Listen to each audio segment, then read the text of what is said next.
Hello. Hi. What's up? Happy Sunday. Sunday fun day. Fem, you made it. Hi, Fem. Tipsy. Hi, Tipsy. I saw Lily pop in here earlier. What's up? Happy Sunday. We are going to be continuing on our Menendez brothers 1993 trial. Can you guys see me and hear me okay? Let me know. What's the vibe? Thanks for being here, you guys. Yay!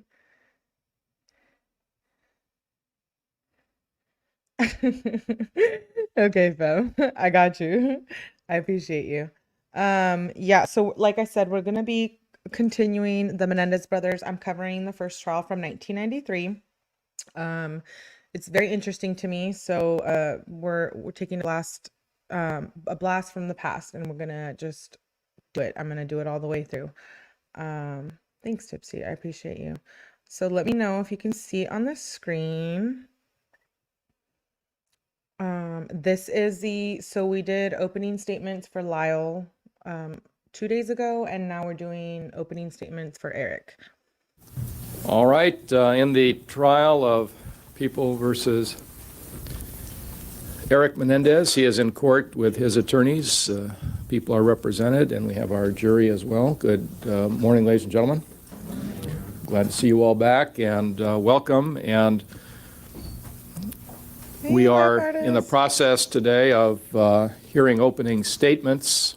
In this case, you will hear the opening statement in regards to the defendant that you will be dealing with. That's the defendant, Erik Menendez. Other people at counsel table that you have not been introduced to and have not seen in these proceedings before, I'll introduce you to them now. First of all, the co-defendant is at counsel table, and that's Joseph Lyle Menendez. And his attorneys as well are present. That's Ms. Jill Lansing and Mr. Michael Burke. Hey, Paul. Good to see you. Right, and welcome. Also Detective Zoller from the Beverly Hills Police Department is present. And as I indicated to you when we were involved in jury selection, you are the jury that will decide the case of Erik Menendez.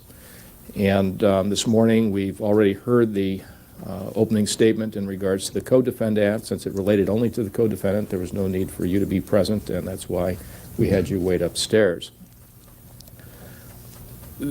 I'll make some remarks to you this morning, and because it's almost noon, we'll have to take the break until after lunch to give everybody a chance to catch a bite to eat before we actually start the opening statements in regards to the defendant, Erik Menendez. But let me make a few remarks to you. First of all, hey, Mo. As you're all aware, when you were last here, we gave you those little blue dots to put on your badges, and you have them. That designates you as the jury for the defendant, Erik Menendez. The other jury involved with the co-defendant, Lyle Menendez, have gold dots on their badges, and that assists us in identifying them, and it should also assist you in identifying the jury for the other defendant. The rule is that you must not have any contact with those other jurors, and the reason being conversation, overhearing something someone else said, saying anything in the newspaper, on radio, television, anywhere. Have you been exposed to anything about this case since we left any of the news coverage as it occurs during the trial? You are here watching it in court, and you must make your decision based upon what happens in the courtroom. For those of you who have an interest in the newspaper coverage of the case, the court staff will cut out newspaper articles and create a scrapbook for you so that after the trial, if you have an interest in that, we would have collected that for you so that you could have that for your purposes. But I'm going to fast forward through the jury instructions, if that's at this point, the first witness takes the witness stand, and your obligation is to keep an open mind on the case until all the evidence has been presented. All right, since it's just about noon, I'm going to excuse you until 1:30, at which time we will resume with these proceedings. Do not discuss this case with anyone. Don't form any opinions about it. And if you would return to this courtroom at 1:30, at that time, we'll start with the opening statements in this case. All right, have a good lunch hour, and we'll see you at 1:30. And if counsel would remain, there's a matter I want to discuss with you. Looking for that relates to the subject of discussion relating to 𝐒𝐲. Yes, Your Honor, we received it just as the court took the bench, so that we had looked at it. All right. Had a chance to look at it. Well, do you need that before you make your in-camera presentation? Yes. How long would it take you to look at that material? All right, then, if you can be back here, and you indicated your in-camera hearing would take just a couple minutes. All right, then be back promptly at 1:30, and we'll do that, and then I'll roll, and then we'll have the opening statements. All right, we'll be in recess. And all the jurors are present, and we'll now proceed with opening statements, first from the prosecution, and then the defense. Mr. Kuriyama first. Thank you, Your Honor. This is for Erik Menendez. Opening Good afternoon, statement. ladies and gentlemen.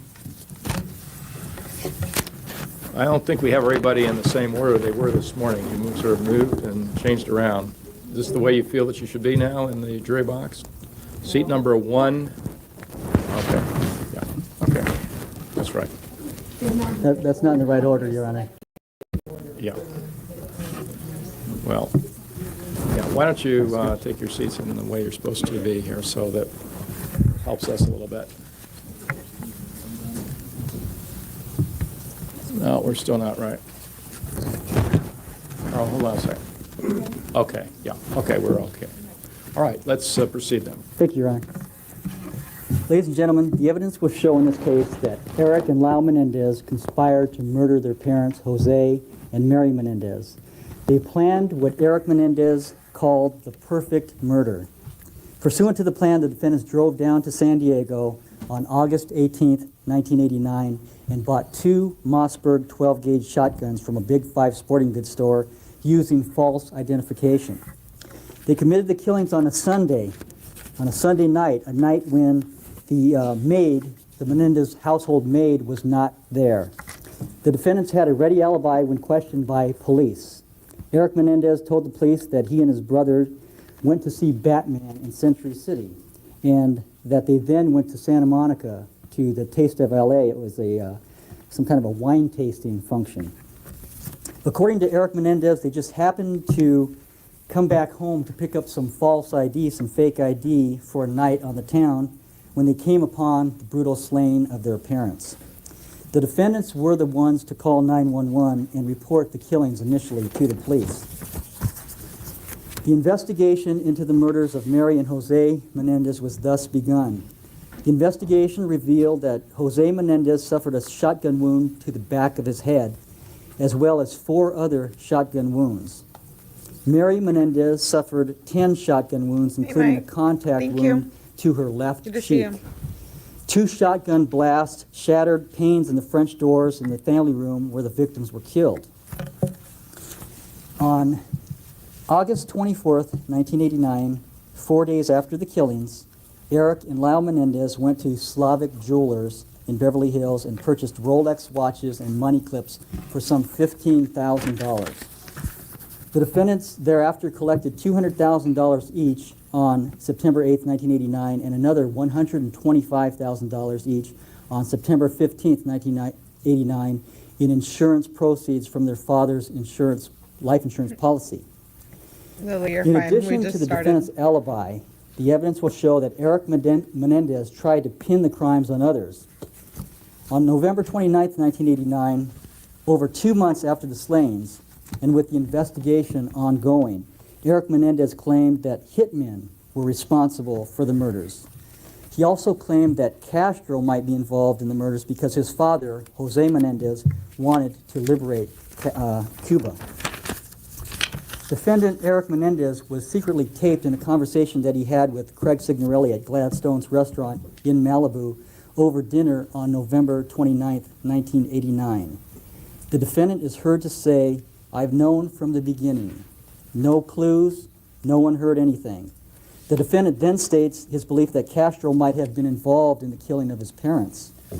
The defendant then says, "Man, we're talking about special hitmen, special shotguns, and knew exactly what they were doing in and out of the house.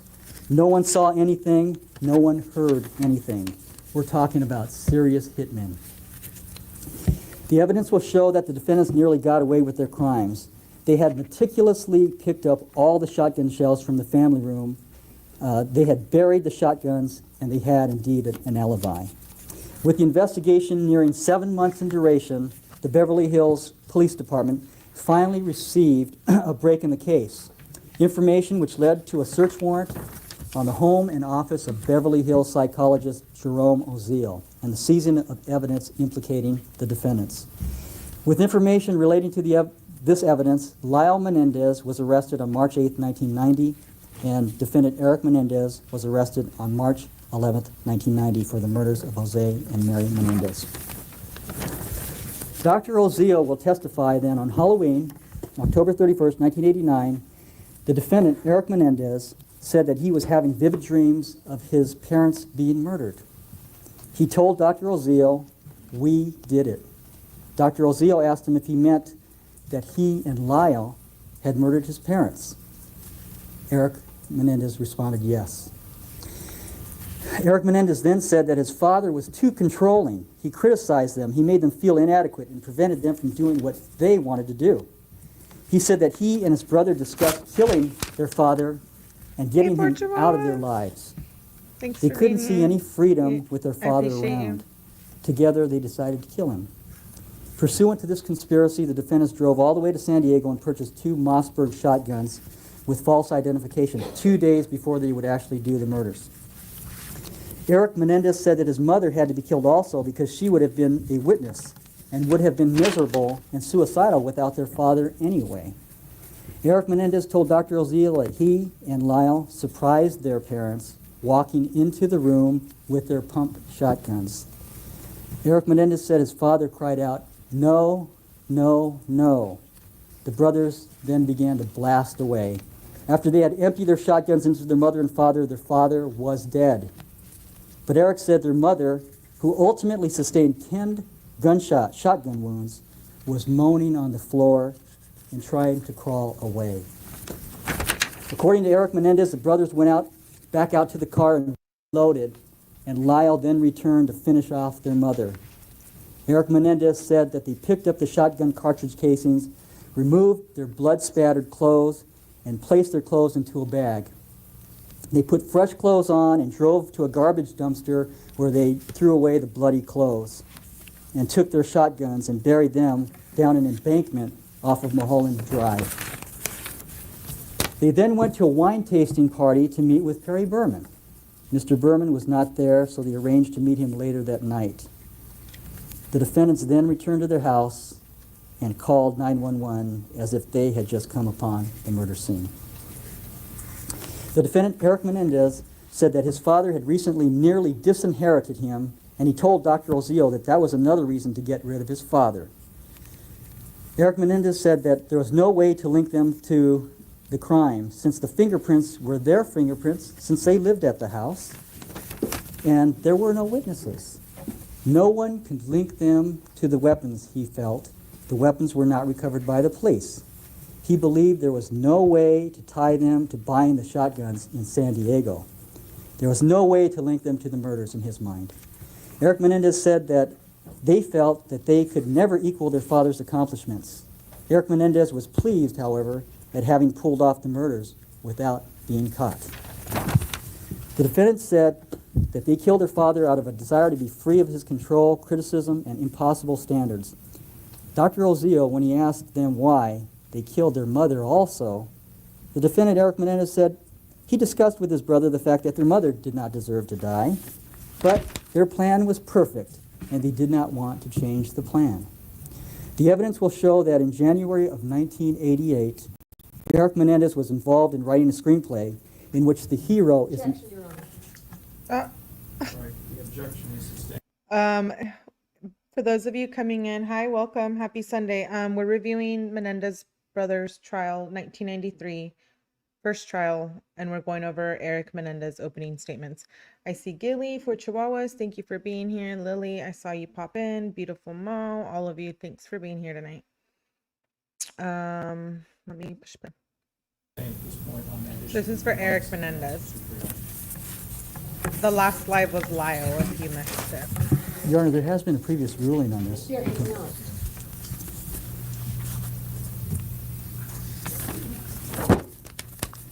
This is the prosecution. The evidence will show that the defendant, Erik Menendez, went to great lengths to cover up his crime, including lying to the police Oh, Julie. and blaming Not Gilly. professional My bad. hitmen Don't hate me. for what he and his brother had done. Erik Julie. Menendez bragged about committing the perfect murder, Got it. and he almost got away with it. The evidence will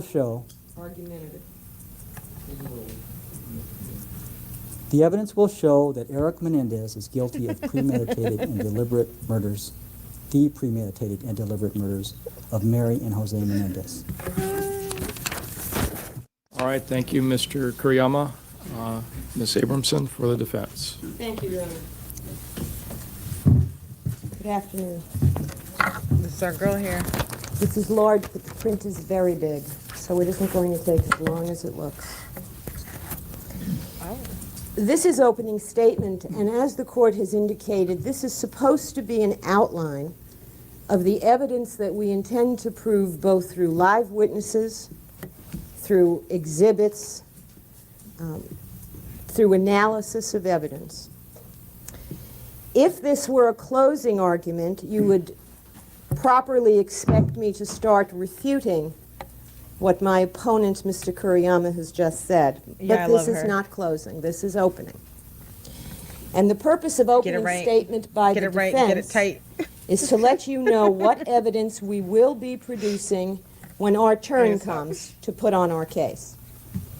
By telling you now what we intend to prove later, What's up, it is Buffy? our hope and it is our expectation that you will do what you have promised to do during the jury selection process.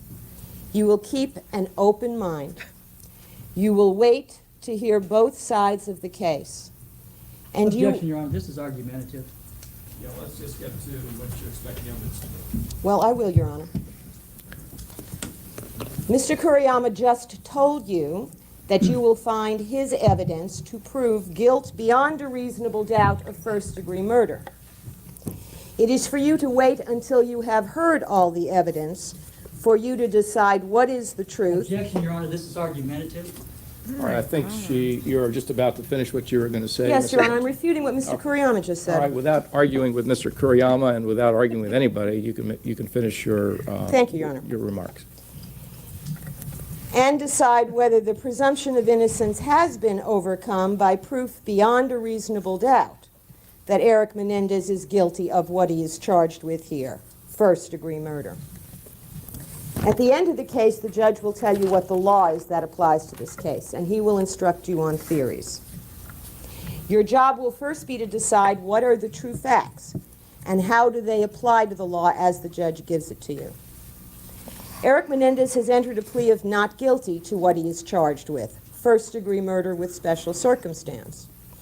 But as you may have learned during the jury... Your Honor, I believe this is argumentative. She's going to give an opening statement. I think it's... Okay, Honor, can Mr. we Kuriyama, let's not argue and sit down, and you can be seated, Mr. Kuriyama. And Ms. Abramson, you are going afield here. Let's go to what you expect the evidence to be rather than how it relates to the legal theories. I wasn't going to relate it to the legal theories. Okay, well, I you're was going merely beyond gonna- what you anticipate here. Let's go on to the evidence. All right. It will be your job to decide what kind of Spicy. killing this is. That depends on what you come to believe was the reason for the act. The only question in this case is why did these killings occur? There is no issue as to who killed Jose and Mary Louise Menendez.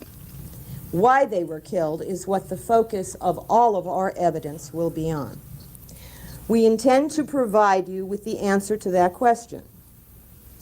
The following recitation of facts is a summary of what many, many witnesses, including Erik Menendez himself, will testify to. On Sunday, August 20th, 1989, Erik Menendez, 18 years old, along with his 21-year-old brother, Lyle Menendez, shot and killed their parents in their home on Elm Drive in Beverly Hills at approximately 10 p.m. They shot their parents with 2 shotguns they had bought in a store in San Diego 2 days before, on Friday, August 18. At the time of the purchase, for which Erik Menendez signed the paperwork, they used the driver's license of a young man named Donovan Goudreau, who was a former friend of Lyle Menendez. Erik Menendez had carried Donovan Goudreau's driver's license for some time, both because he had lost his own license and because the Goudreau license, Donovan Goudreau being 21, allowed Erik Menendez entry into places that he otherwise would be barred from as underage. Having fired 2 shotguns in the middle of a residential neighborhood on a quiet night, Erik and Lyle Menendez expected an immediate police response. They waited. When no one came, they decided to leave and pretend that they had not been home at the time of the shooting. For the next hour, they engaged in a frantic and feeble effort to construct an alibi. They went to a nearby movie complex in the hopes of obtaining tickets for a showing in progress. They discarded the guns and the used shotgun shells. Erik discarded some clothing he had worn during the shooting. And they attempted to meet up with a friend in Santa Monica. Although they called the friend who was then at home and arranged a further meeting, Erik Menendez was by this time incapable of functioning. He was falling apart. Therefore, they went home and Lyle called the police. When the police arrived, they observed that Erik Menendez was obviously, visibly, dramatically hysterical. The prosecution will claim he was faking. Experienced police officers, his tennis coach who knew him and who came to the scene, saw that he was not faking. He was, as one of the officers will testify, traumatized. Later that early morning, he was interviewed by the police, and he lied to them. He was 18 years old. He had had a lifetime of abuse. He was in a state of shock, and he did not want to go to jail. Over the next weeks and months, Erik Menendez was torn by guilt, by remorse, by horror over what he had done. And his distress was visible to many witnesses. His family in New Jersey sent him to see a doctor. He had lost a tremendous amount of weight. He was suffering constant nightmares. He was repeatedly reliving the killings in the way that some Vietnam War veterans relive their experiences. The proof of this was that he told the police months later that he could still smell the smoke. Although he had done the act, he was traumatized by it and could not live with his guilty conscience. Now, you will hear expert testimony that this is not the post-crime mental state of a cold-blooded, calculating killer.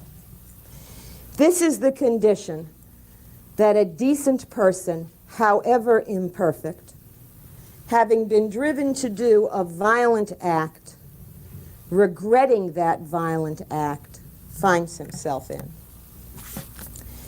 As further proof of his lack of calculation, he confessed his involvement in his parents' killing within weeks. His first confession, in a rather tentative way, was to 𝐒𝐤𝐳𝐵, who will be a witness for the prosecution in this case. Later, finding himself closer and closer to suicide, he confessed to 𝐿_Jerome Oziel.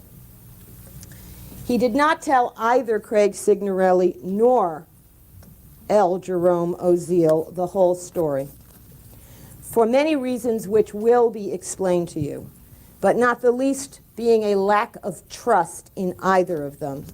He did not tell them the true motivation for the killings. To do that, he would have had to reveal the shameful, in his opinion, secrets that he had spent most of his life concealing. But what he could not and did not do with them, he will do with you. He will tell you why he killed his parents. He will tell you the entire painful and difficult and complicated story of his life. On March 8, 1990, Lyle Menendez was arrested in Beverly Hills. Erik Menendez was in Israel on a professional tennis tour. Oh, wow. When he learned of his brother's arrest, and knew, of course, that the Beverly Hills police wanted to arrest him as well, he voluntarily got on an airplane, flew to London, from London to Florida, from Florida to Los Angeles. He was not in police custody. He came back voluntarily. He surrendered to Detective Zoller, knowing that by doing so, he was facing the gas chamber. If you guys don't know, this is the first trial from 1993. No second trial. Well, there was a second trial, but not on video, just transcript. Hi, Scott. I saw you pop in. Thanks for being here. Saying, I don't know, saying about the mic thing. Lily said most people get parole after they serve a certain amount of time, I think. Yes, if you haven't been following, they are set to be released, hopefully. They just did a resentencing motion. I just covered that yesterday. It was a 52-page document, basically just supporting the Menendez brothers for release, proving their good behavior, rehabilitation, et cetera, et cetera. They have served, I think, 30 years. I don't know. The rest is up to you. What do you think? Bam says this would already be the length of a sentence in other countries that are far less crime than us. So I don't know what purpose it serves. They honor risk to society, which I don't believe they are. Well, and the main thing is that, you know, the SCX abuse that they were going through wasn't known at the time, or was, but the cousin's letter just recently had come out. Allegedly the mother knew and some of the other family members knew. But again, it was 1993, so a lot of this was taboo back then, right? Many witnesses will contribute their observations of Erik Menendez and his family over the years to present as complete a picture as possible of the treatment he and his brother received at the hands of their parents. Because the origin of this killing was a lifetime of abuse at the hands of those same parents. The characterizations of Jose and Mary Louise Menendez that follow as I recite the facts of that life to you are not my opinions. They are the impressions of people who knew them, of people who will testify about them to you. They are also the impressions, the evaluations, the profiling, if you will, of our expert witnesses in the field of battered children and battering parents. Our witnesses, who are family members, teachers, coaches, friends of the parents, friends of the sons, business associates of Jose Menendez, therapists who treated Mary Louise Menendez, and Erik Menendez himself, will paint a portrait of Jose and Mary Louise Menendez as parents that will make understandable to you how they could have died at the hands of their children, what they did to their children to bring this about. Our expert witnesses, we believe, are among the most highly credentialed professionals in the areas of research into child abuse and the evaluation and treatment of abused children. These are people, some of whom have never testified for the defense in a case before. They have been prosecution witnesses most of their careers. They will tell you what the effects of maltreatment are on a child, how these effects continue into adolescence and early adulthood, and most importantly, how the child shaped by abuse can be expected to react to threatening situations emanating from the abusers. Oh, I feel bad for him. They will try to teach you something that many of you may know a good deal about already, and that many of you will have only had a passing reference to. And that is what happens to the personality structure and the character structure of a child who does not get those basic things that we all know children need. And they will tell you how much worse the damage is when those children receive harmful and traumatic experiences at the hands of the people who are supposed to be nice. They will tell you how the personalities and perceptions of abused children fall into predictable patterns. How over the past 10 to 15 years, our awakening awareness and concern for the welfare of children has resulted in a large body of research in which profiles of abusive parents and of abused children have emerged. And most important, This is they wild. will share with you their exhaustive evaluations of Erik Menendez.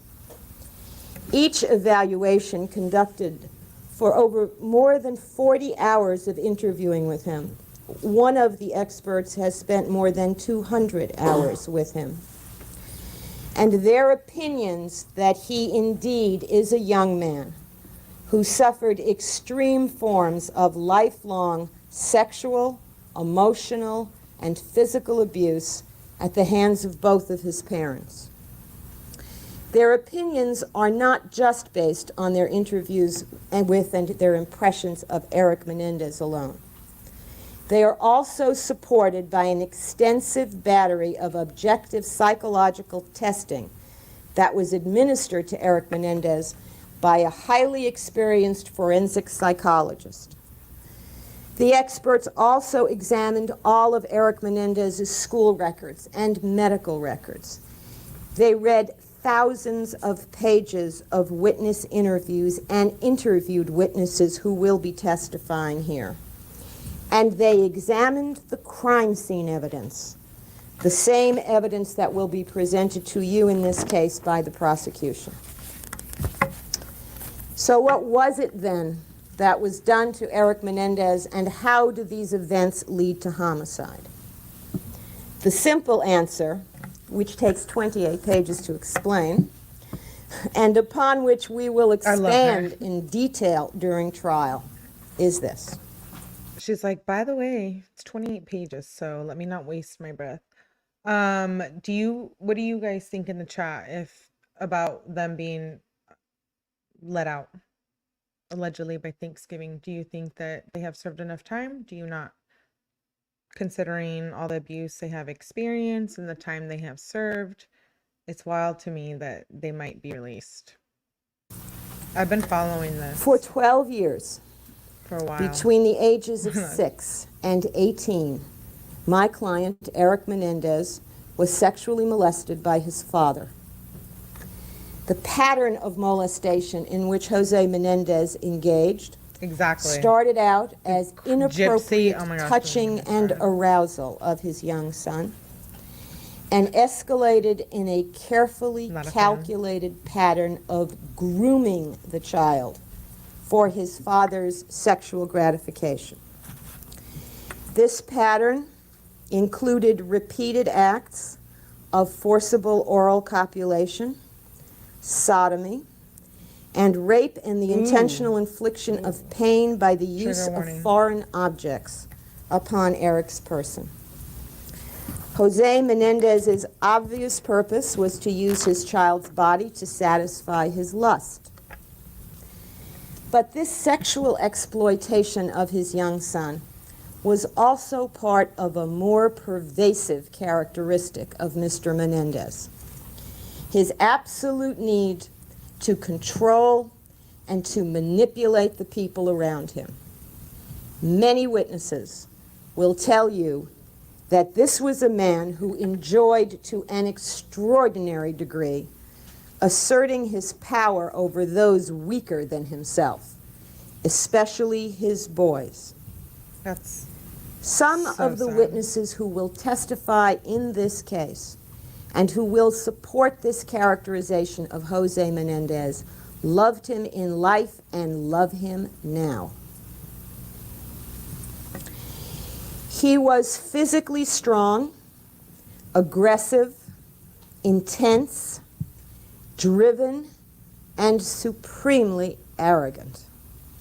He was a man who has been described as knowing no boundaries. I love it. Many people, adults and children alike, saw the same intimidating characteristics in him that kept his children in constant fear of his displeasure.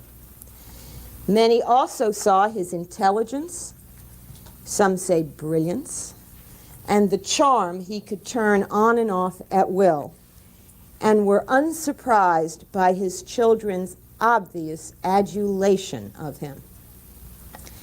Witnesses will tell you that Mr. Jose Menendez thought himself a superior being and indoctrinated his remind you children into believing that he was in all respects perfect, that their family was superior to other families, that their way of life was superior to others, that being rich was all that mattered, that people who were not successful according to his terms were sheep.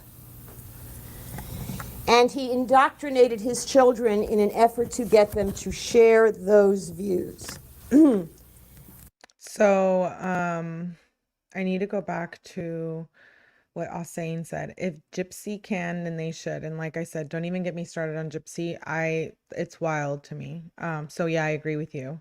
If she can be out, the Menendez brothers can be out. I have my own opinions about 𝐒𝐲. We can do that on another live, but Fem says, I think I've made my opinion on the case in the American criminal justice. I'm clear. Yep. You're going to keep it classy, not elaborate.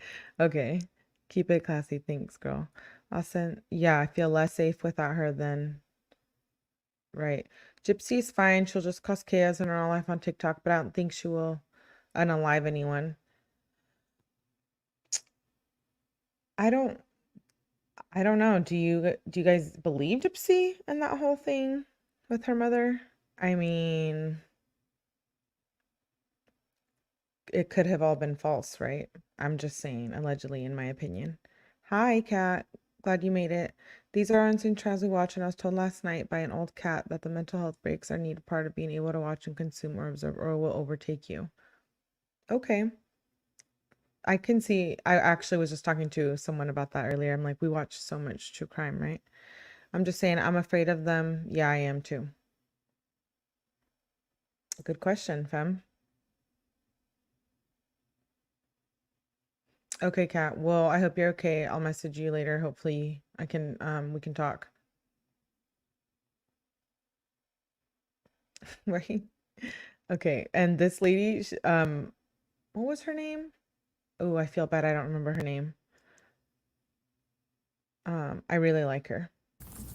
What he did I feel get bad I don't remember was her name. total obedience from his sons. As Is our it Linda? experts will tell you, Mr. Menendez, as a perpetrator of Leslie. incest, Leslie. was true to his aggressive, competitive, and fundamentally violent nature. Leslie Abrams. As you will learn, Thank you, Elsie. not all incestuous parents are violent towards their victims. Yet even the children of this so-called loving corruption feared death at the hands of their violators.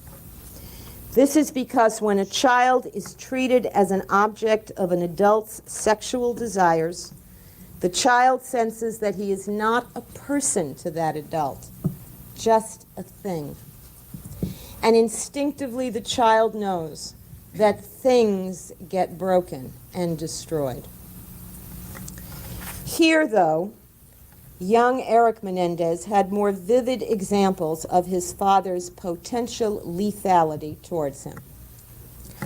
This, after all, was a man, you will hear, who pulled Erik's hair when forcing this 11-year-old to orally copulate him, who slapped him repeatedly when the child cried after his father ejaculated into his mouth for the first time, Whoa.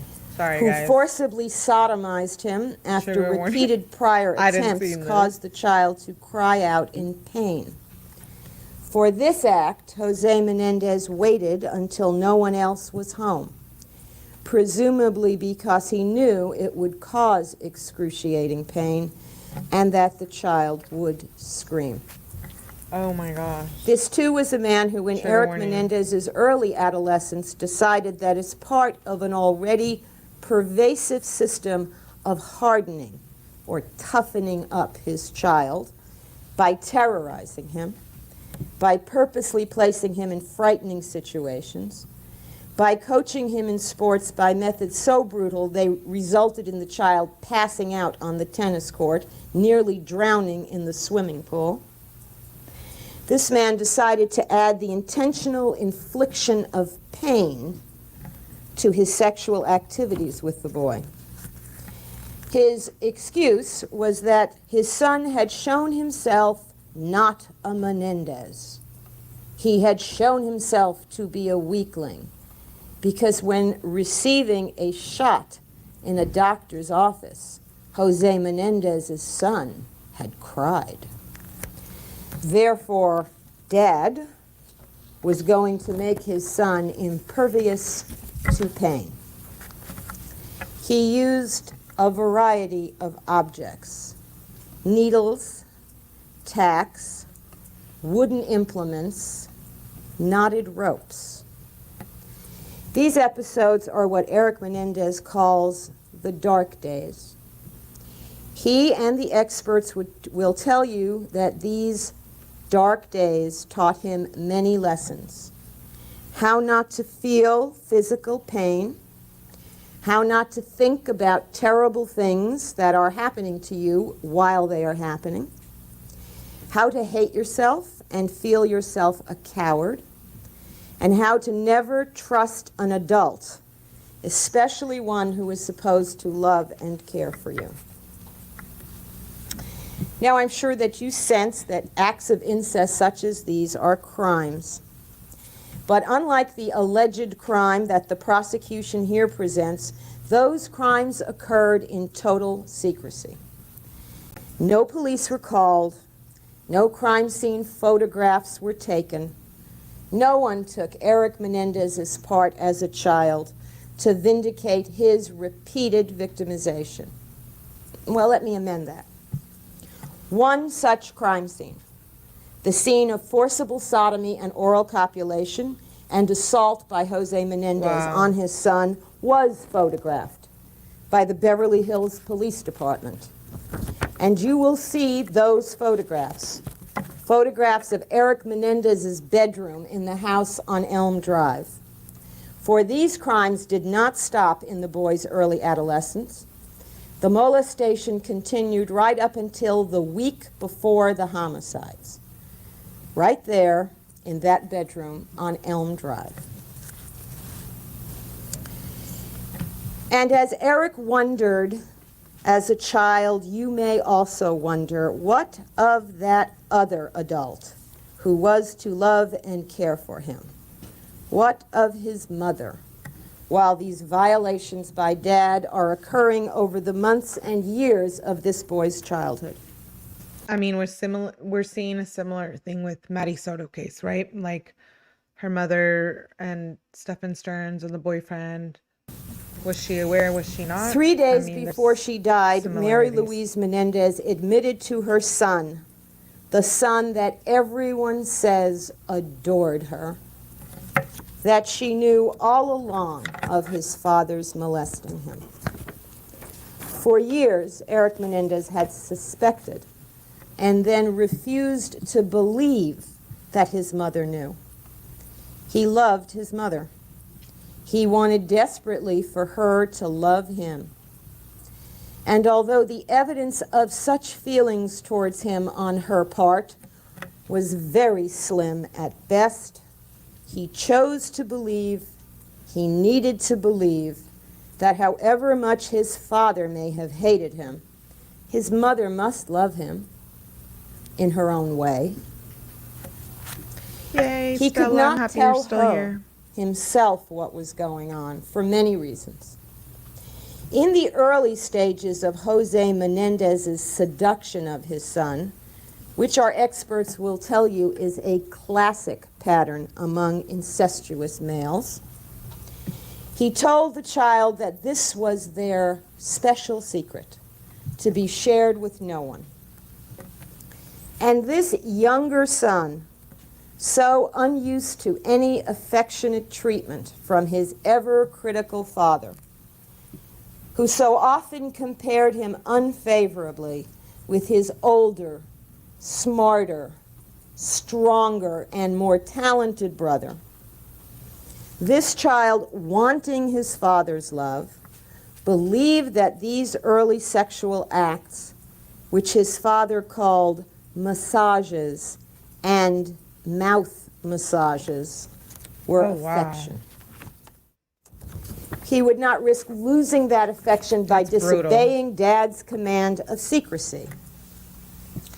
Later on, when it got ugly and violent, Erik Menendez felt that he was the one that had done something wrong. He blamed himself for what he perceived was a loss of Dad's affection and felt he had nothing to complain about.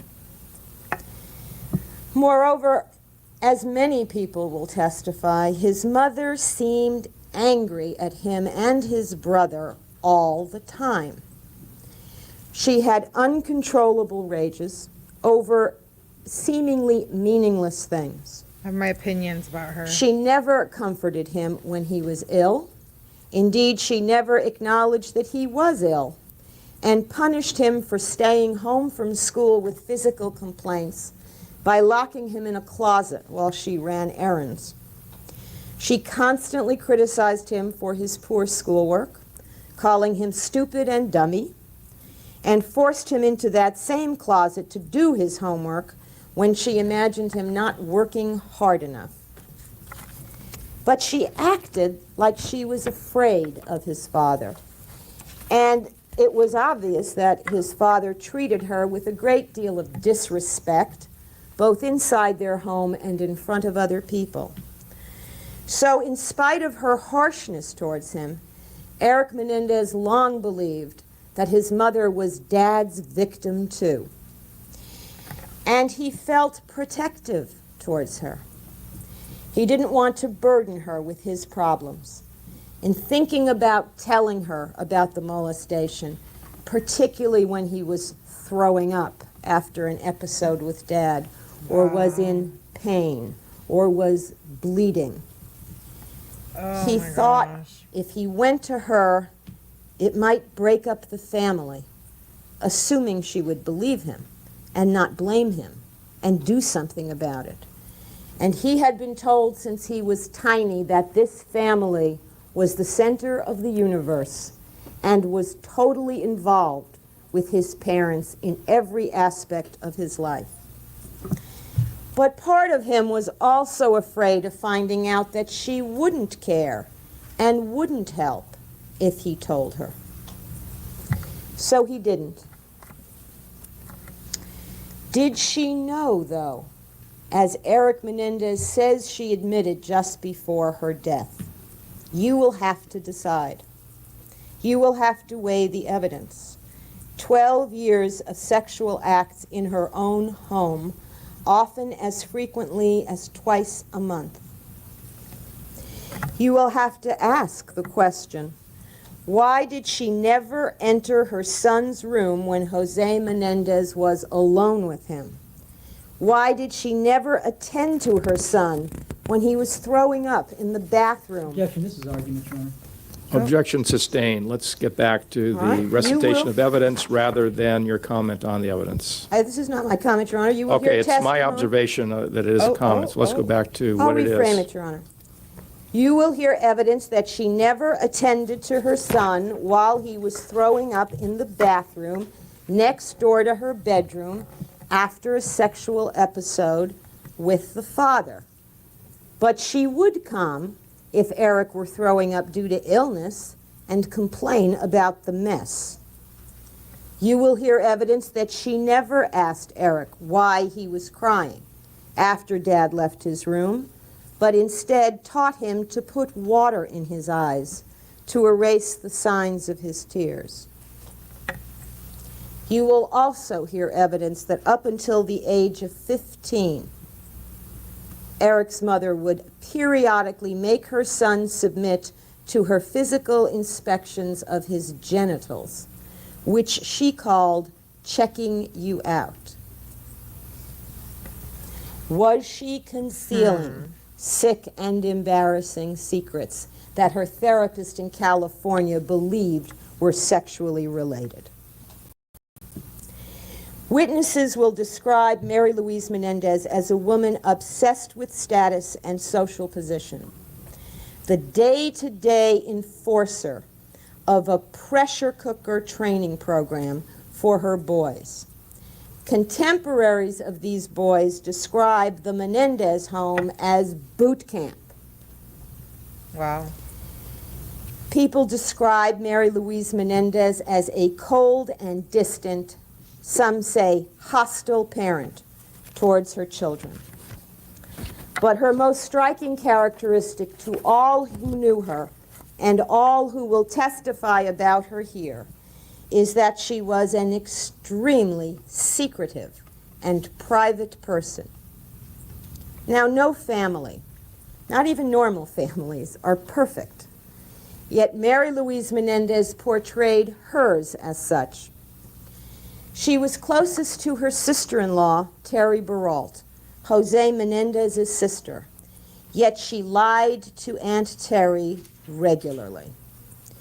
She claimed, for example, that the boys were superior students, yet her younger son was barely average.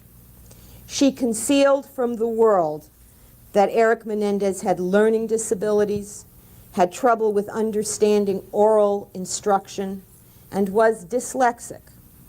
She knew these things because the schools that he was enrolled in pointed these things out to her. She never gave him remedial treatment.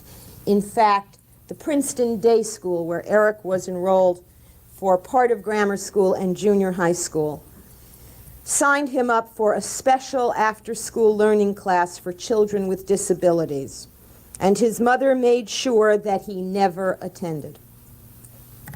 People will tell you that it was clear that her attitude was that her children, one of her sources of prestige and status, had to be perceived as perfect for her to be perceived as superior.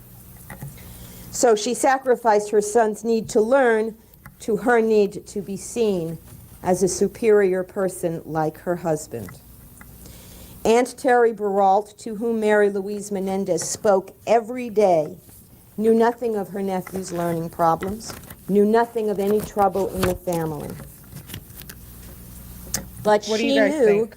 of Mary Louise Menendez's competitiveness, of her desire to raise winners, of her theory that you ignored your child's fears in order to make him tough, of her being a mother who rarely, if ever, displayed affection towards her younger son once he passed out of babyhood. As you will hear from a number of witnesses, including Erik Menendez, it was his mother who made sure that he trained for and This is competed sad. in all the competitive level athletics that she and Jose Menendez pushed the children into. Swimming at 3, soccer at 6, tennis at 11. And she was as driven and as critical of less than perfect performance as was their father. With a schedule that left him no time for studying, with learning disabilities that made schoolwork difficult, she still demanded that her son pull down high grades. It did not seem to matter if he learned anything. Grades were the only measure of success. And to succeed, as that was defined in this family, meant win, win, and win. Be number one at all costs. A relative will testify that Jose Menendez's credo for success was cheat, steal, lie, but win. And since winning was all that mattered to Mrs. Menendez as well, she encouraged her children to cheat if necessary to win, and participated in their cheating at school. She did much of their schoolwork herself, a fact that many of the teachers recognized. Wow. But those teachers will tell you that they were also intimidated by her and her husband, and although they knew there was trouble in that family, they never interfered. They never interfered. Where are we seeing that in some cases right now? Right? I said it earlier. Again, if you see something, say something. Right? Hey, Tony, good to see you. Thank you for being here. We're just reviewing Erik Menendez opening statements from the first trial. Jose and Mary Louise Menendez's efforts to isolate their children from the influence of any other adults was highly successful. Their son knew that no one ever stood up to them. He knew the power of his parents. He knew there were no adults who could rescue him. So for years he did the best he could, tried hard, won trophies for his parents, all the while struggling with thoughts of suicide and death and shame. Early in his adolescence, Erik Menendez's life improved slightly. His brother, who he idolized, became his friend. Jose Menendez had always compared Erik unfavorably to his older brother and had encouraged the boys to compete with and distrust each other. You will hear an expert's description of Jose Menendez's style of running his family as being classic divide and conquer. Make each member of the family think that his was the only approval worth gaining and that none had allies in each other. Lyle Menendez was a typical big brother. Sometimes he acted like a bully when Erik Menendez was small. But in early teenage, Erik's older brother started to defend him in small and subtle ways, the only ways Lyle Menendez dared in the face of his father's menace, defend him against the threat of Jose Menendez's physical and psychological attacks. Erik Menendez had always had few friends and fewer confidants. So his brother became, during that stage of his life and thereafter, the one person on earth it felt safe to love. 15-year-old Erik Menendez sustained himself with two thoughts. One, God may bring him a miracle, and the harshest part of his life, the sickening sex with Dad, might end somehow. And two, and more realistic, someday he would go off to college, and Dad wouldn't be able to come into his room anymore. God seemed to deliver on Erik Menendez's longed-for miracle when during the summer of 1986, shortly after they had purchased a brand new house in Princeton, New Jersey, Jose Menendez announced to his startled family that he had taken a job in California. Erik Menendez could not wait to leave the scene of so many humiliations and pain. And indeed, during the first 6 months in California, it really appeared that his prayers had been answered, because inexplicably, there was no sex with Dad during that time. But then again, something else became very apparent in California. Shout out YouTube Streets in the chat. One of my favorite channels ever. Y'all need to go sub up there too. But thanks for being here. I see you. Hey Kim, good to see you. Happy Sunday. We're just reviewing 1993 Menendez brothers first trial, Erik Menendez opening statements. We're almost done, but you can always replay and catch up on the previous ones. And we're reviewing the whole trial since it's such a big deal right now, and allegedly they're going to be released. If you missed yesterday's live, we went over the 52-page resentencing document. So there's a lot going on. I'm very into it. Thank you guys for being here. there was trouble between his parents, and Mom was falling apart. Erik overheard conversations in which he learned that his mother had discovered that for 8 years, Dad had been having an affair, and Mary Louise Menendez was consumed by her own shock and suffering. Lyle Menendez had stayed behind in New Jersey to go to school when the rest of the family moved to California. Therefore, Erik Menendez was left alone much of the time with a mother who secreted herself in her bedroom and cried for weeks on end. Eventually, she started therapy, which continued until she died. But she never got better. She never got over the affair. She never got close to dealing with all the other problems of her family. Something else was new about Mom in California. She relentlessly pressured her son to get a girlfriend. She set him a deadline. He had 6 months to comply. Now, Erik Menendez was 16 and he had had no experiences whatsoever with girls up until that time. He had always been very afraid that if he got close to a girl, she would somehow figure out what was going on with Dad. But he could not defy his mother, so he got a girlfriend. She was a very sweet, you may see her here, a sweet and innocent girl to whom he became obsessively devoted. But at the same time, he was full of doubts about himself as a male. He still believed, even at 16, that the sex with Dad was somehow, at least partially, his fault. He must have done something to bring this on himself. There must be something about him that would make his father treat him that way. He was half convinced that he was homosexual. He feared that people knew or could tell that he was different.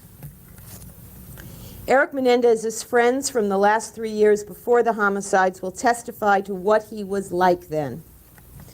As a high school tennis star, he was admired. He made friends with the other tennis players. He was inventive and interesting and fun.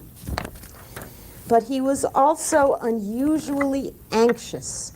He seemed preoccupied with a million things on his mind. His tutors described him as someone who would suddenly space out in the middle of a lesson and they couldn't get him back. And he was hidden. He was secretive. And friends will say that they noticed that he lied to his parents about totally insignificant things. Now, these teenagers, or former teenagers, will say they lied to their parents too, but usually when they did something wrong. Erik was lying to his parents about every single detail of his life. Our experts will explain to you that when you take a child whose entire life has been structured around secrets and the concealing of secrets, keeping secrets becomes a high priority. And when that child has had parents that have intruded into every aspect of his life, in fact, for the last year before the homicides, Jose and Mary Louise Menendez were tapping Erik's phone, something he did not know until they died, and he found the tapes, and with the help of one of the security guards at the Elm Drive house, he found the recording device. Well, those experts will tell you that a child who is in adolescence needs some sense of separation, some sense of privacy, some illusion of control over his life. And lying to the intruders is the most minimal but somewhat effective way of creating some sense of freedom. Imagine your parents tapping your own phone. It is devastating, Lily. I agree. Erik had some very strange ideas about his parents because of their behavior and their strangeness over the years. And during that period just before the homicides, he will tell you that he genuinely believed that his mother had supernatural powers. First of all, because she often acted very strangely. And second of all, because she knew all these things that he was purposely concealing from her. Now later, of course, he learned she was tapping the phone, but at that time, he hadn't a clue. And so she seemed a very powerful and a very frightening person.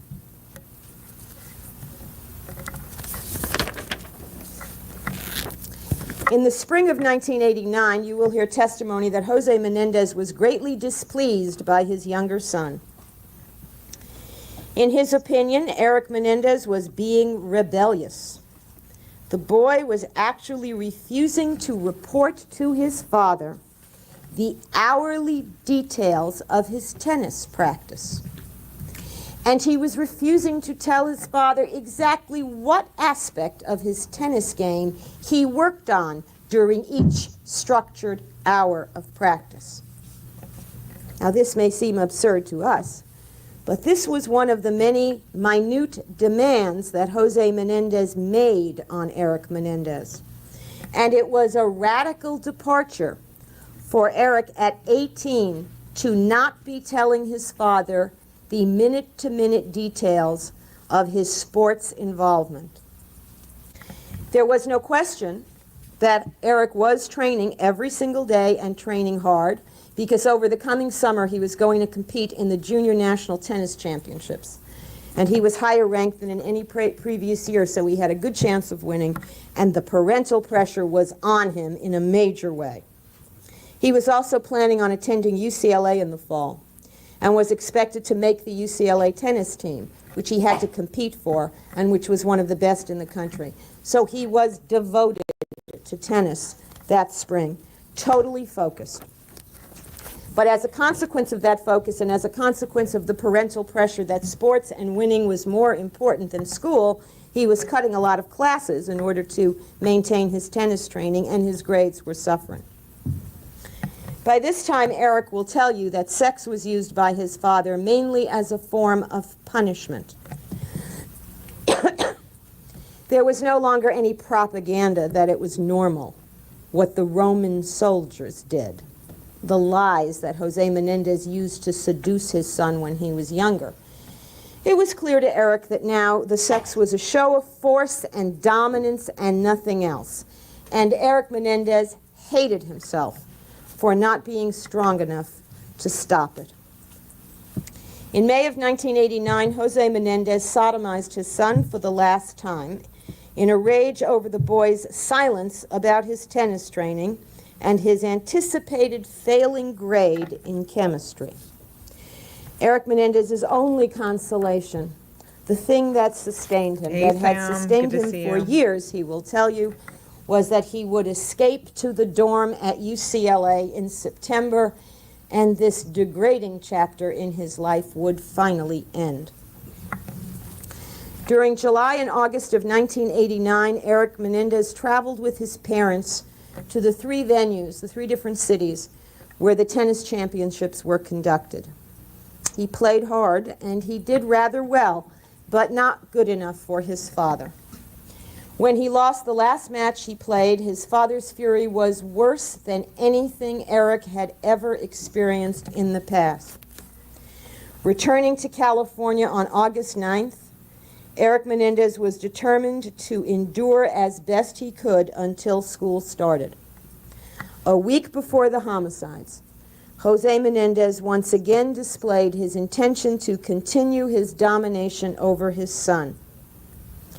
He announced to his son that although he would ostensibly live at the dorm at UCLA, he would be required to sleep at home several days a week so that his parents could monitor his schoolwork. Erik Menendez understood immediately what this meant. The sex was going to continue. And all of the hope that he had sustained himself on all of the years, the method by which he pushed away thoughts of suicide, vanished. Following this announcement, Erik Menendez packed some clothes, planning to leave the house for a few days. He couldn't bear to be around his father in the state of despair that he now was in. His mother and his father stopped him and said what they had said before when he had made efforts to run away, that they would always find him, that there was no escaping them, and that he could never survive on his own. His father also told him that he would deal with him more fully when he returned from a business trip he was taking that week. On Tuesday, August 15th, Jose Menendez left on his trip. Later that day, Erik Menendez observed an argument between his mother and his brother.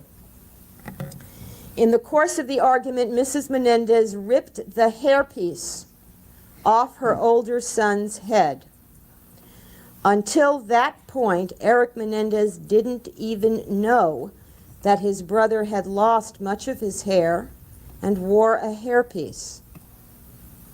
It suddenly became clear to Erik that everyone in this family keeps secrets. With Lyle Menendez's secret revealed, Erik did what for years he had been warned against doing. He told his brother what his father had been doing to him. And he will describe to you the details of that fateful conversation. Because what it led to was a determination on Lyle Menendez's part to come to the aid of his baby brother. The form of that aid was to be a confrontation with their father, in which Lyle Menendez was going to insist that Jose Menendez stop molesting his son and allow the brothers to leave the home and live together. Erik Menendez will tell you that this decision led to days of intense tension and dread on his part. He was terrified of what his father would do once he learned that he, Erik, had revealed the secret. If you guys didn't know either, Jose Menendez has been accused of doing the same thing to a band member from Menudo, the band from back in the day, if you didn't know, allegedly. But he had such confidence in his big brother, and he wanted so much to believe that his big brother could help him, that he also had tiny moments of hope over those days. Maybe it would work. Maybe he could get away. On Thursday night, Jose Menendez returned from his trip and met with his older son. The meeting was a disaster. Jose Menendez was defiant. "He is my son, and I will do what I want with him," Lyle Menendez later reported to his brother. And now let me say something about this. Our experts will testify about their experiences, which are extensive, not just with abused children, but with abusing parents. And what may sound very peculiar to us now, they will tell you is not unusual. That although most molesters deny it, when they admit it, they justify their behavior. They seem to believe they have the right, or they have the power, or the child didn't mind, or he really must have liked it. They have their own sick ways of rationalizing it. And you will hear from our experts that given Jose Menendez's entire personality and character structure, this outrageous statement fit his pattern. But worse than this outrageous statement was Jose Menendez's reaction to Lyle's threat, improvidently made, to go public with the secret if Jose didn't stop. Erik Menendez experienced his father's reaction to his brother's threat firsthand through a series of violent and hysterical confrontations between first himself and his father and then his mother. The upshot was that his father again threatened to kill him, as he had in the past, and his mother, acknowledging her complicity in the molestation all along, blamed her sons for what she perceived to be her greater victimization. "I hate you, I hate you. I wish you had never been born," she said. And it was not the first time she had said that to her boys. The next day, which was Friday, convinced that their parents were going to kill them, rather than allow them to go public with the facts of the molestation, Erik and Lyle Menendez purchased the shotguns for their own protection.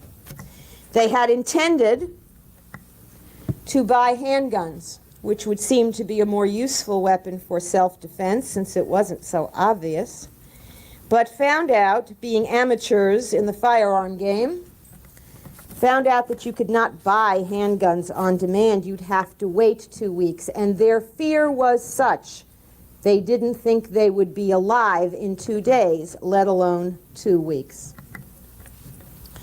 Erik Menendez will describe for you what the next 2 days were like. The increasing terror, the recurrent nightmares, the lack of sleep, but most importantly, and in great detail, he will describe the ominous words and actions of both parents that convinced him that their plan to eliminate their sons was in place. And on Sunday night, it appeared to him that the trap was sprung. By words and deeds, he perceived that his father and mother were about to kill him. And he reacted with pure terror, pure panic. He fired every round in his gun at them. He believed them incapable of dying. Our expert witnesses, one of whom works with the FBI on the analysis of crime scene evidence and the profiling of sociopathic killers, will describe this crime scene as a classic example of the overkill one sees when frightened and powerless people kill those they fear and perceive as all-powerful. The crime scene of abused children who kill their abusers out of fear.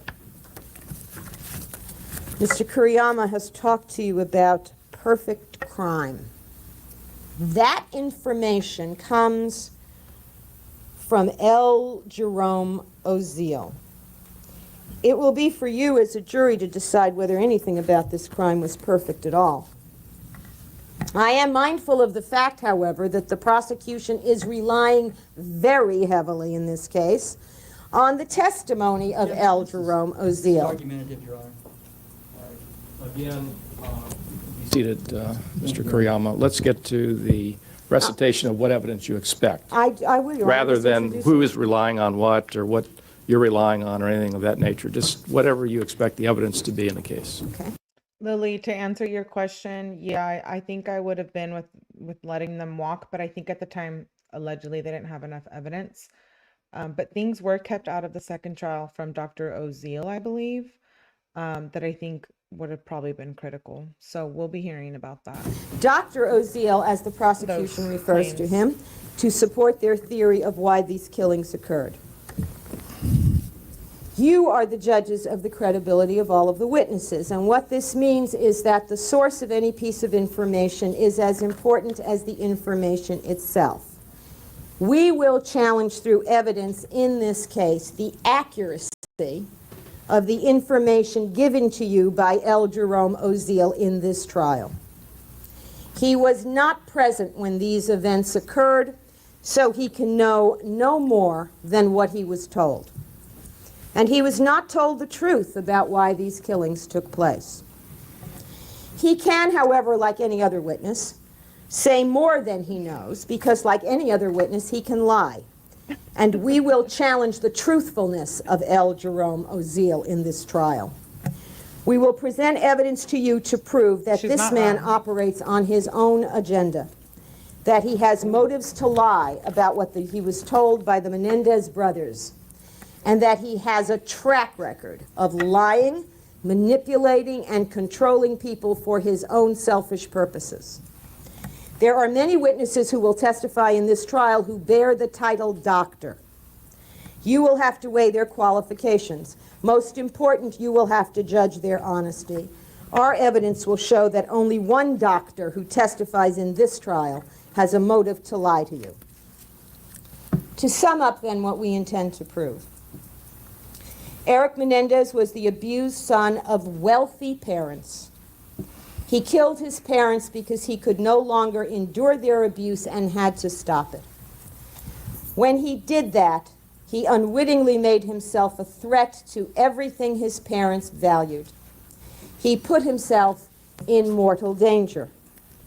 When he sensed that danger was imminent, his instinct to survive took over.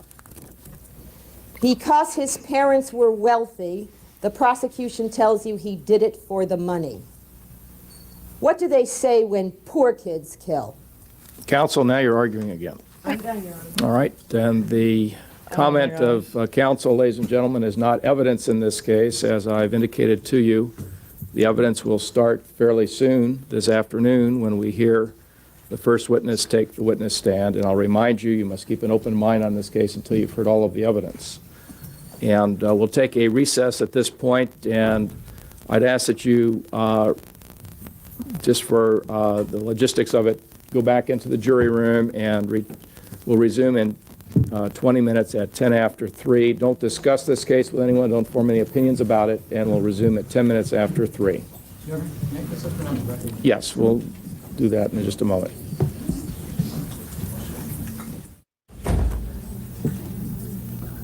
The jury has left, and Mr. Kuriyama, you wanted to put something on record. Yes, Your Honor. Good to see you, With respect to the pretrial motions on the screenplay evidence, the court had ruled previously that the first 2 pages of the initial screenplay were admissible. No, that ruling was deferred until we heard from 𝐒𝐤𝐤𝐵 as to how that was written. And there was a ruling that the second screenplay was not admissible because it had all sorts of extraneous matter in it. And we would hear from Mr. 𝐒𝐤𝐤𝐵 regarding the first screenplay as to how it was prepared before the court made a final decision on that. And since he was not available, we had to wait until his testimony or a hearing outside the presence of the jury regarding that.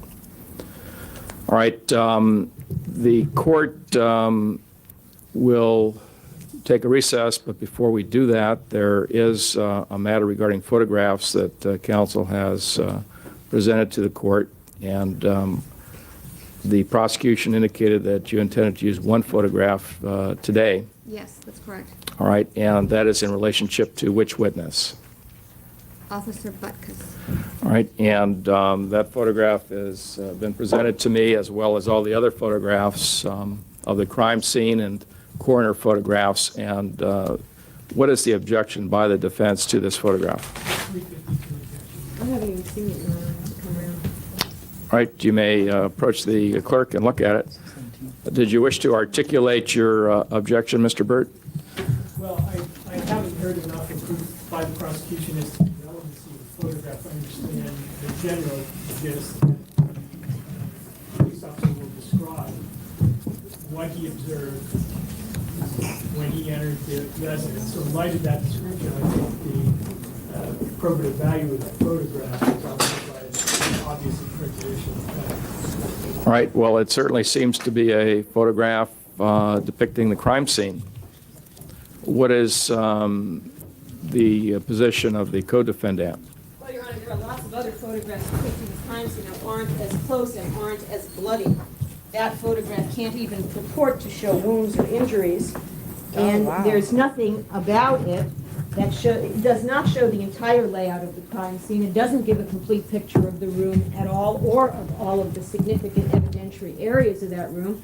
It's just a particularly bloody photograph of the 2 bodies that illustrates no issue in contest in this case. Well, there were other Wow. photographs that were presented to me, since all of them have been presented to me, which were of much more close This judge. proximity to the victims and show the wounds in even more detail than these photographs. This photograph, which appears to depict the 2 victims as they were left at the crime scene after they were shot multiple times by a shotgun, as you described in your opening statement to the jury. It seems to be the scene that was left after the shootings by your clients. My point is, well, we don't contest that, Your Honor. The point is, how graphically and horribly do you have to actually show it? And my point is, there are other photographs that also show the victims in 𝐒𝐞𝐤 where they were left, as the court puts it, that aren't as gruesome. Wow. And if the only purpose is to show where they were in the room, a shot from farther back shows that much better. So that doesn't really seem to be the purpose. It's not close enough to show wounds, and it's not far back enough to really give the perspective on the scene, particularly since it shows no relationship between the bodies and the doors and the entrances. So I have to assume its only purpose is to inflame, and I can assure the court that that's what it will do. All right, what is the people's position as far as why you're offering this photograph? Well, Your Honor, I think there's going to be a dispute as to precisely the nature of this crime. The defense is claiming self-defense. We're claiming a murder by means of lying in wait.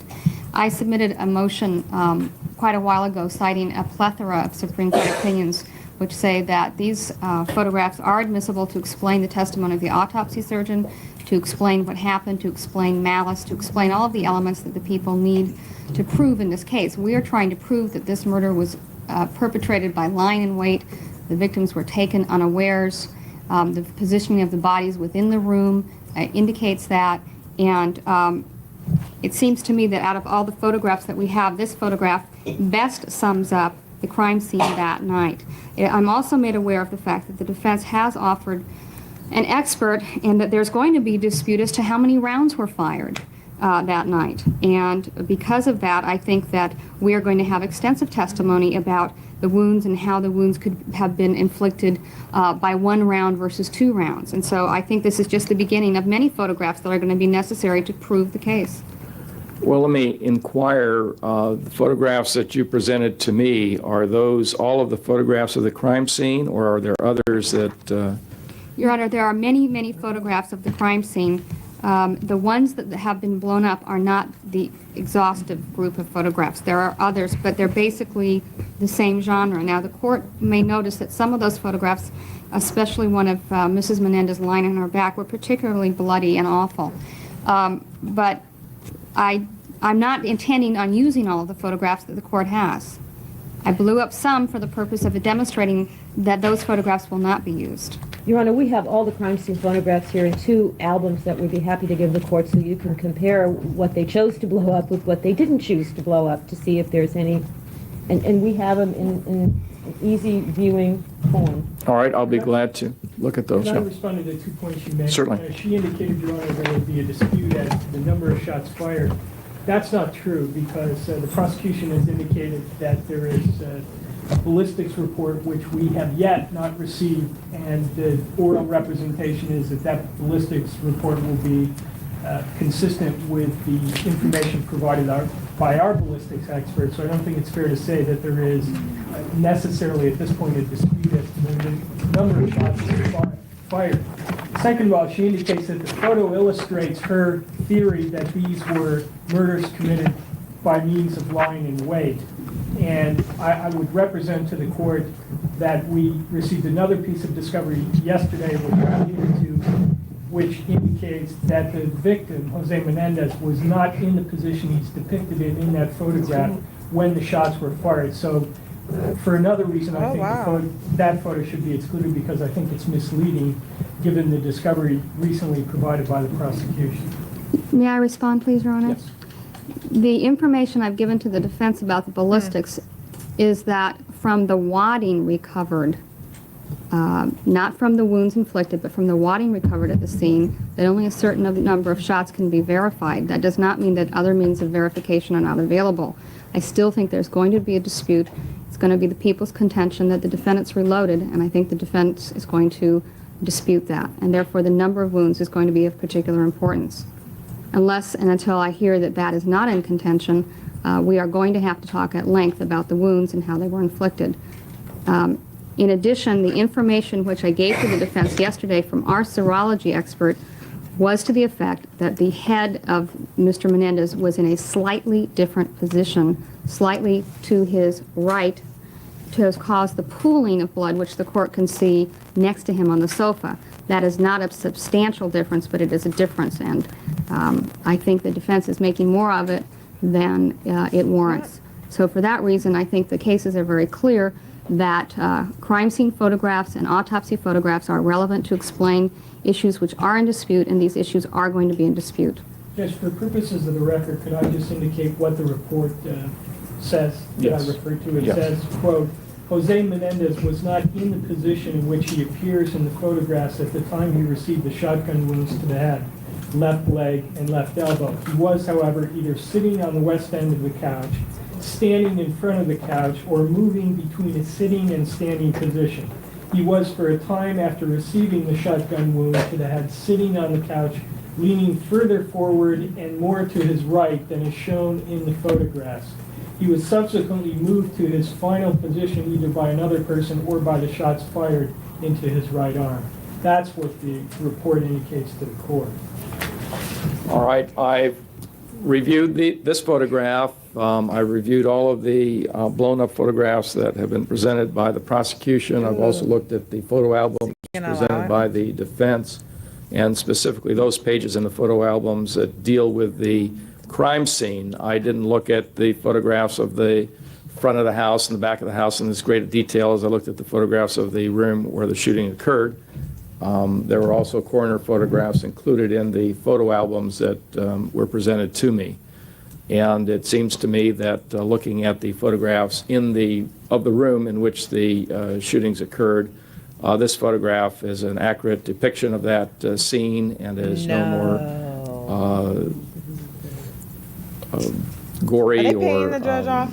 bloody than Just other kidding. photographs that Allegedly. It's my are in opinion. the same album and show the same scene. And it is an accurate depiction of the crime scene that is not unduly prejudicial, but depicts the crime scene as it was at the time the police arrived, and is under an analysis pursuant to Evidence Code Section 352 of the Evidence Code, the probative value of this, showing the relative position of the bodies at the time the police arrived, and circumstantially the position of the bodies shortly after the shootings. The probative value substantially outweighs any prejudicial effect, and therefore the court will permit this photograph to be admitted. Wow. All right, anything else before we take a recess? So there we are. Erik Menendez opening statements. The judge is allowing that picture. Mary Beth to go back. Good to see you, Mary Beth. You asked, do you think they should be released? I do think so at this point. I do agree they have served their time. They didn't just jaywalk, you're right. But I do believe they have served their time. It's giving Weinstein, he weaponized his power. We're seeing it with the Diddy stuff too, right? Plus the Menudo member. I did link the petition. I don't know if it's still open. I'm sure it still is, even though they're going up for resentencing. So you guys should sign it if you support. And I appreciate you guys for being here. We got through the third part. Judge wants them convicted. Yeah, my guess is 40s. Oh, the judge. I don't know. I don't put anything past any of these people that are powerful in money like Diddy or 𝐒𝐤 Menendez. I really don't. Yay, Lily just signed. So yeah, you guys should go ahead and sign if you support the Menendez brothers. Again, if you haven't been following, catch up. This was part 3.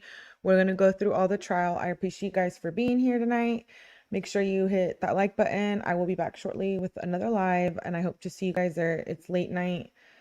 It's late night for me tonight. I'm glad we all have each other for emotional support when yes, fam, exactly. And this is a safe place. We do not bully, we do not judge, we do not victim blame, shame, any of the above. So all good vibes. I appreciate you guys for being here. Make sure you hit that like button, and I will see you shortly if you're still up. If not, you can catch the replay. I do plan on covering some Maddie Soto stuff, more Diddy stuff. I have a new case that I'm bringing out too this week. So I appreciate you guys here for being all here. Make sure you hit that like button, and I will see you guys on the next one. Bye, guys.